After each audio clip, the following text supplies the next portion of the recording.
पितुर्वरेण्यं भर्गो देवस्य धीमहि धियो यो नः प्रचोदयात्। जी सभी को प्रणाम। तो आज की हमारी जो स्वाध्याय का जो विषय है वह गायत्री का सूर्योपस्थान। तो जो हम आज से ही शुरू कर रहे हैं, तो गायत्री का सूर्योपस्थान जो है ये वास्तव में आज हम सभी की जरूरत है। तो पहले हमें इसका अर्थ समझना आवश्यक है कि इसका अर्थ क्या है। तो जैसे कि इसका जो शब्द है गायत्री का सूर्योपस्थान, यानी कि हमें जो है अपने भीतर सूर्य को स्थापित करना है। सूर्य को स्थापित करने को ही सूर्योपस्थान कहते हैं। तो हम जब अपने भीतर जब सूर्य को स्थापित कर लेंगे तो उसके बाद क्या होगा? तो सूर्य को स्थापित करके हमें जो है प्राण शक्ति को पाने के लिए अन्य किसी भी भारी भारी कोई भोजन होगा या फिर कुछ ऐसी कोई शक्तियाँ होंगी जिस पे हमें आश्रित नहीं रहना पड़ेगा हमें। हम जो है अपने भीतर सूर्य को स्थापित करके ही उसी के माध्यम से जो अपनी जो दिनचर्या जो है और हमें जो प्राण शक्ति जो चाहिए हमें, तो वह जो है हम उससे प्राप्त कर सकते हैं। क्योंकि अगर हम देखें कि स्थूल जगत में भी जो धरती जो है उस पर जो जीवन का आधार, प्राण शक्ति का आधार सूर्य ही है। अब जब वह जो सूर्य जो है वह पेड़ पौधों को अपनी प्राण शक्ति देता है। उनको जो है हम शाकाहारी जो जीव-जंतु जो हैं और मनुष्य जो हैं, उनको जो उस प्राण शक्ति को उसके माध्यम से ग्रहण करते हैं। या कुछ मांसाहारी हैं तो वह भी जो है मांसाहारी भी जो है शाकाहारी जीवों को का अपना भोजन बनाते हैं और उनके माध्यम से ऊर्जा पाते हैं। और फिर इस प्रकार उन्हें भी जो है वह प्राण शक्ति और ऊर्जा प्राप्त होती है। अब अगर हम ये समझें कि अगर वह सूर्य जो है हमारे भीतर ही स्थापित हो जाए, तो भीतर स्थापित हो जाए तो जो है उससे जो अगर हमारा जो शरीर जो है वह प्राण शक्ति को ग्रहण करने लगे, तो हमें जो है फिर हमें भारी भोजन की आवश्यकता नहीं रह जाती। और देखिए ये आज के समय की जो है नितांत आवश्यकता भी है। आगे का समय जो है जैसा गुरुदेव ने भी हमें बताया कि जो है बहुत ही विकट स्थिति आएगी। तो ऐसी विकट स्थिति में मनुष्य को अपने जीवन के लिए संघर्ष करना पड़ेगा। तो ऐसी संघर्ष की अवस्था में हो सकता है कि उसे भोजन न मिले, हो सकता है कि उसे किन प्रकार की कठिन परिस्थितियों का सामना करना पड़े, कि अनेकों प्रकार के रोग, दुःख, बीमारियाँ घर कर जाएँ। तो अगर हमारी इम्यूनिटी अच्छी होगी और हम जो है प्राण शक्ति पर जो है अन्य बाहरी रूप से आश्रित नहीं होंगे, तो उस अवस्था में भी हम जीवित रह कर के भी अपना जो कार्य जो है वो निरंतर आगे बढ़ा सकते हैं। हम जो है अन्य लोगों की मदद तभी कर पाएँगे जब हमारे भीतर प्राण शक्ति होगी और हम हमारे पास वो विद्या होगी कि जिसके माध्यम से जो है हम उसे जो है हम ग्रहण कर पाएँ। मतलब उस वो प्राण शक्ति को जो है हमारे भीतर बनी रहे और तभी हम वो प्राण शक्ति दूसरों को भी जो है बाँट पाएँगे। तो इसलिए और देखिए इसका जो है गायत्री का सूर्योपस्थान जो है, जब सूर्य को अपने भीतर स्थापित करके वास्तव में अपने चक्रों के जागरण से संबंधित है ये। तो हम जो है जब हम जो है अपने चक्रों का जागरण कर लेंगे, तो चक्रों के जागरण के बाद जो है हमारे जो चक्र चक्र जितने भी हैं, चक्र उपचक्र जो होते हैं वो वास्तव में हमारे शरीर में जो विद्यमान जो है वो उपत्तिकाएँ होती हैं। तो जैसे कि जो 7 जो मुख्य जो चक्र हैं, तो ये हमारी जो है 7 मुख्य उपत्तिकाएँ हैं। और इसी प्रकार जो है जो 108 जो पॉइंट बताए जाते हैं कि 108 जो महत्वपूर्ण मर्म बिंदु है, तो मर्म बिंदु वाले क्षेत्र भी जो उपत्तिकाएँ होती हैं और ये जो है ये भी सूक्ष्म चक्र ही होते हैं ये भी हमारे। तो जैसे कि मुख्य चक्र हो गए और मुख्य चक्र के अलावा शरीर में ऐसे कई शक्ति संस्थान जिन्हें कहा जाता है कि उनकी शक्तियों को हम जागृत कर लेते हैं, तो वहाँ से भी जो है हम बहुत कुछ जो है प्राप्त कर सकते हैं। तो ये जो है गायत्री का सूर्योपस्थान जो है, यह जो है एक तरह की कुंडलिनी शक्ति या फिर हम कहें कि चक्रों के जागरण की विधा है। जब हम ये कहें कि चक्रों का जागरण हमें करना है या कुंडलिनी शक्ति का जागरण करना है, तो वो दोनों एक ही हैं, उनमें कुछ ख़ास अंतर नहीं है। नाम अलग-अलग हैं और और मुख्य रूप से जो है हमें अपने जो है चक्रों का जागरण करके और उसके माध्यम से जो है हमें वह सब जो है प्राप्त करना है, जो हमारा जो मुख्य लक्ष्य भी हमारा वही है। तो हम ये देखते हैं कि जो है इस प्रकार जो है इस साधना में हम जो है तब सफल होंगे जब हम इसको जो है एक सही तरीके से, एक सही विधि-विधान से हम करते हैं। तो गुरुदेव ने देखिए इसमें जो है बहुत ही सुंदर बताया है। तो जो गायत्री का जो शब्द जो है, तो गायत्री जो है वो सविता और सावित्री दोनों को मिला कर के बनता है। और और देखिए जो गायत्री मंत्र जो है, यह जो है इसकी व्याख्या जो है चारों वेदों में इसका चारों वेदों में जो इसका वर्णन आया है और यह जो वेद माता के रूप में प्रचलित है। परंतु जो गायत्री वेद माता के रूप में प्रचलित होने के बावजूद भी एक वेद मंत्र भी है। तो वेद मंत्र अब जो है वेद मंत्र जहाँ पर शब्द आया, तो उसका अर्थ हम समझते हैं कि जो वेदों में जो है क्या होता है कि प्रत्येक मंत्र का जो है एक छंद होता है, एक ऋषि होता है और एक देवता होता है। तो जो हमारा जो छंद जो है और जो ऋषि और देवता जो है, इनको हम अलग-अलग समझते हैं।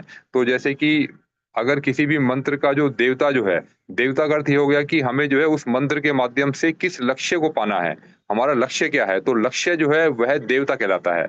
जैसे कि जो है हमें जो है साधना करने के लिए हमें हिमालय पे जाना है, तो हिमालय हमारा देवता हो गया, हमारा लक्ष्य हो गया। हमें साधना करने के लिए हमें सासाराम में जाना है, तो सासाराम हमारा जो है लक्ष्य हो गया, वह हमारा देवता हो गया। तो अब उसके बाद जब आता है उ ए ए उसका फिर एक जो है ऋषि होता है। तो ऋषि ऋषि वो होता है जो उस मंत्र को जो है देखता है।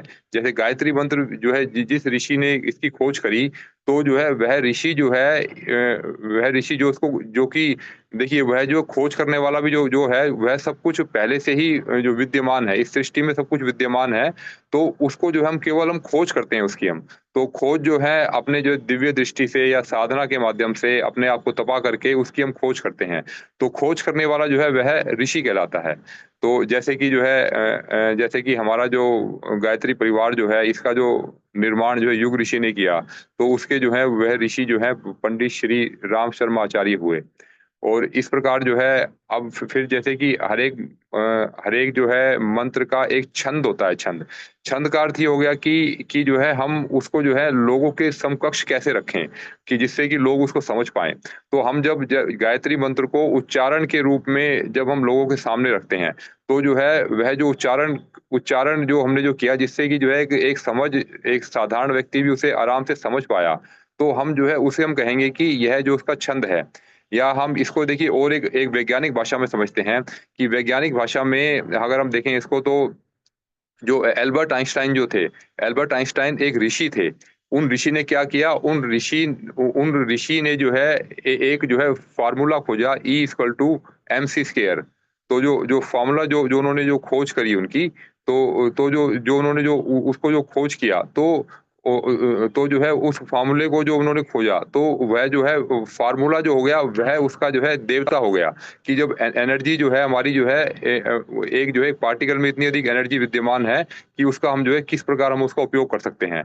और उसका जो है एक साधारण भाषा में लोगों के सामने रखना, उसका जो है प्रस्तुतिकरण, तो प्रस्तुतिकरण यानी कि एक फ़ॉर्मूला जो दिया E equal to mc square के रूप में फ़ॉर्मूला जो दिया उसको समझने के लिए कि जो उस ऊर्जा जो है वो कार्य कैसे करती है, तो वह उसको समझने के लिए जो उसका जो एक जो मेथड जो लोगों के सामने जो रखा, तो वह उसका छंद हो गया उसका।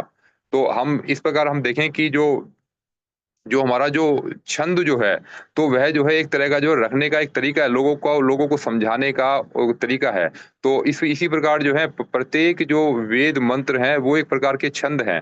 छंद से क्या होता है कि जैसे हम गायत्री मंत्र का उच्चारण कर रहे हैं, तो उस छंद के माध्यम से हमारे शरीर में जो वाइब्रेशन उत्पन्न होती है, उस वाइब्रेशन के उत्पन्न होने से फिर जो है हम जो है अपना ध्यान करके कहाँ करते हैं, हम अपने लक्ष्य की ओर ध्यान करते हैं। और हमारा लक्ष्य क्या है? गायत्री मंत्र का जो देवता है वो है सविता।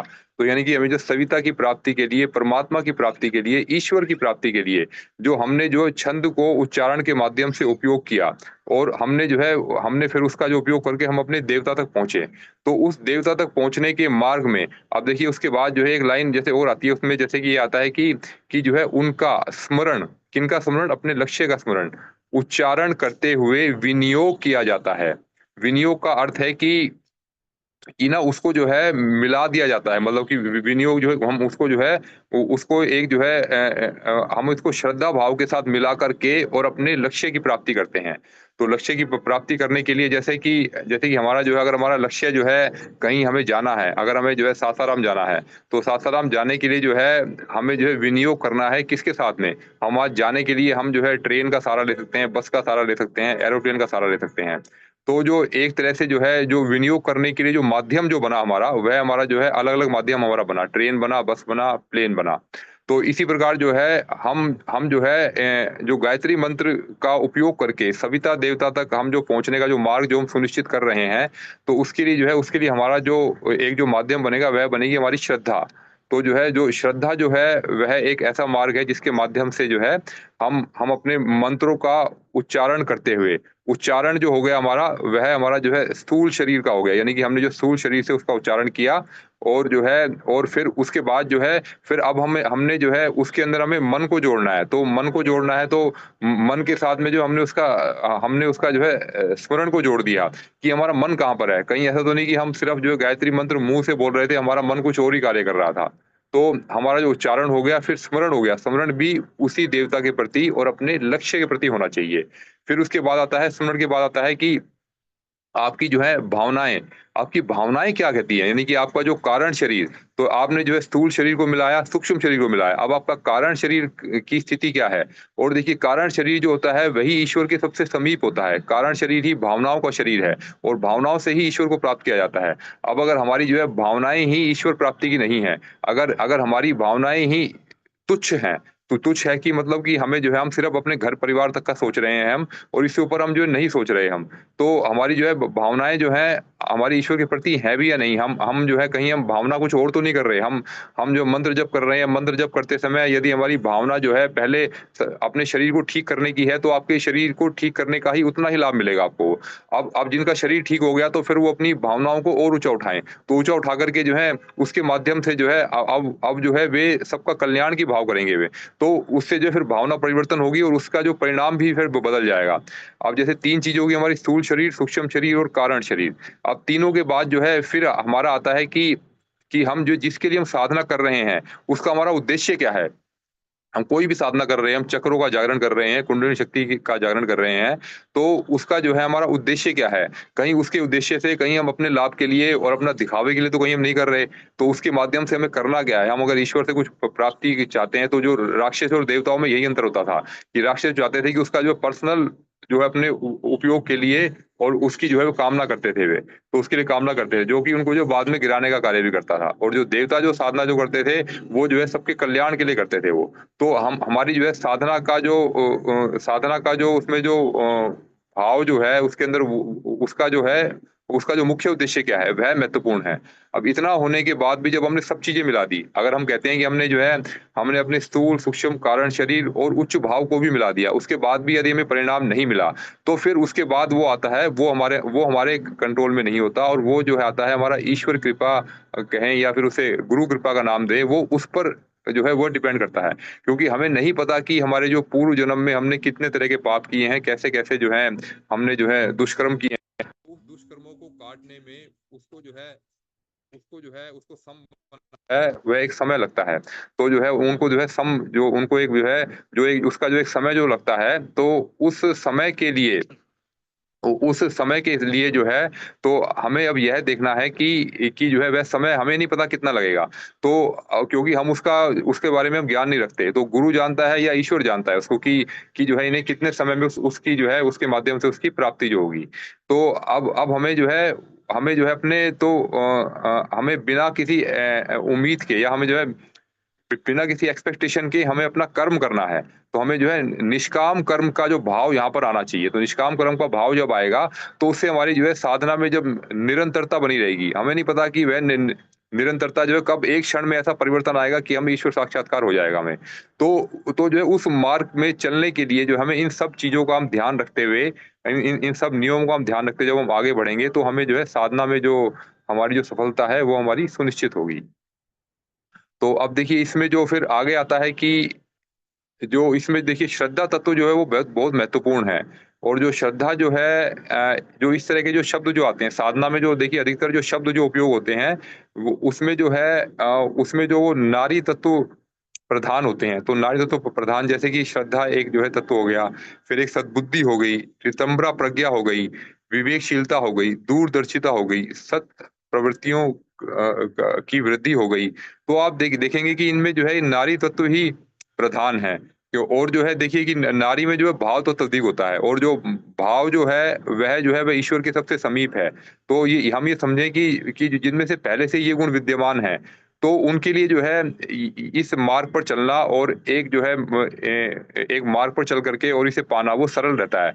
तो और हमें क्या होता है कि जैसे कि जो अन्य लोगों में जिनमें जो है भाव संवेदना कम होती है, तो उन्होंने अपने भीतर जो है जो जो इस भावों को जो विकसित करना होता है। तो जब अपने अपने भीतर हम जो है जो नारी तत्व के इन भावों को विकसित जब हम करते जाते हैं, तो हमारी जो है एक साधना में हमें एक मार्गदर्शक के रूप में वह हमारा जो है मदद करती हैं। तो इस तरह जो है हम देखें कि अब जब हम गायत्री की उपासना करते हैं, तो उपासना का जो एक स्वरूप जो है, वह जो है उपासना का स्वरूप जो है 2 तरह से हो सकता है। एक जो है साकार उपासना और एक है निराकार उपासना। तो जो साकार उपासना जो है, वह हम जो है अगर मूर्ति के रूप में या उनके उसके साथ में जो है कमंडल, वेद और उसके जो है रूप को देख करके और उससे अपने भावों को जोड़ते हैं, तो एक माध्यम वह बन जाता है। और एक माध्यम जब निराकार की उपासना जब हम करते हैं, तो निराकार की उपासना में जो है हम चिदाकाश के रूप में और समस्त सृष्टि में एक ही शक्ति कार्य कर रही है, गायत्री शक्ति कार्य कर रही है और सभी कुछ उसी की शक्ति से ही संचालित हो रहा है। तो इस तरह से भी जो हम निराकार की साधना में अपने भावों को जोड़ करके और अपनी साधना कर सकते हैं। तो इन दोनों ही अवस्थाओं में एक चीज़ कॉमन है, वो यह है कि दोनों ही अवस्था में जो है हमें एक तेज का ध्यान करना होता है। बिना तेज का ध्यान किए बिना, यानी कि जो है एक तेजो वलय का ध्यान किए बिना दोनों में से कोई भी साधना नहीं हो सकती। वो दिव्य तेज ही जो है वह जो है एक तरह का जो है एक एक उनका गुण है, ईश्वर का जो गुण है। तो और वही जो गुण जो है एक प्राण शक्ति के रूप में जो है हमें अपने सभी के भीतर जो है हमें बढ़ाना है, यानी कि ईश्वरीय के गुणों को हमें साधना के माध्यम से अपने भीतर बढ़ाना है और अपने मार्ग पर आगे बढ़ना है। तो आज की जो है इस चर्चा में हम इतना ही अभी हम कहेंगे। अब किन्हीं के कोई प्रश्न बनते हैं तो वह अपने प्रश्न रख सकते हैं। और इसमें देखिए मुख्य रूप से जैसे हमने जाना कि हम जो है गायत्री का सूर्य उपस्थान जो है मुख्य रूप से चक्रों का जागरण है, कुंडलिनी शक्ति का जागरण है और ये जो है सूक्ष्म शरीर की जो साधना है और कारण शरीर की साधना है। तो अभी हमने जैसे स्थूल रूप में अभी हमने जो भी हमने साधना करी, अब हम जो है सूक्ष्म और कारण स्वरूप में भी उसके विज्ञान को समझें और उसके विज्ञान के ज्ञान को अपनी साधना में प्रैक्टिकल करके उपयोग करें और अपने लक्ष्य को प्राप्ति करें। यही इसका जो है मुख्य उद्देश्य है इस विषय का। जी, सभी को प्रणाम, धन्यवाद। तो अगर कोई प्रश्न बनता है तो अपना रख सकते हैं।